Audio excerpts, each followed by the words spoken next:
Hop. Si on devait comparer, on pourrait vraiment le mettre entre un vélo et une voiture.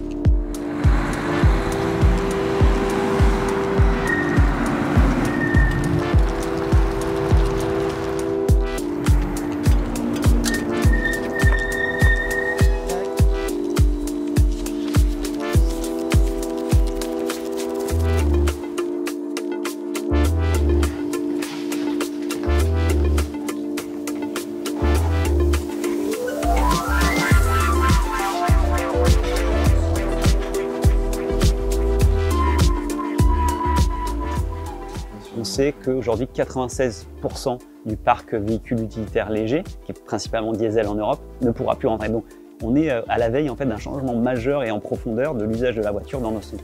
Une fois qu'on a dit ça, on dit le vélo cargo peut largement répondre à cette problématique. Sauf qu'on a un plafond de verre, on va dire, structurel qui fait que ces véhicules en fait, réglementairement sont limités en puissance.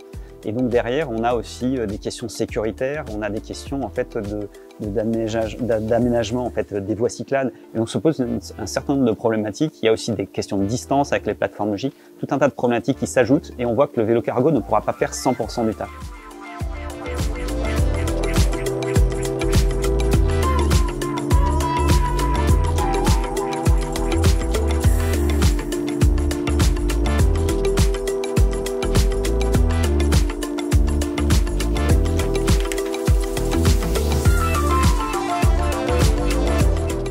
C'est notre premier prototype, donc c'est ce qui nous permet de montrer un petit peu ce qu'on a voulu imaginer, parce qu'en fait il faut se dire que c'est vraiment un imaginaire et que c'est des choses qui évoluent. Nous, notre idée, c'est que ce genre de véhicule va pouvoir aller sur l'extérieur un petit peu des villes et aller tutoyer le centre-ville, mais pas plus que ça, alors que le vélo cargo va être beaucoup plus dédié au centre-ville et à des charges un peu plus légères.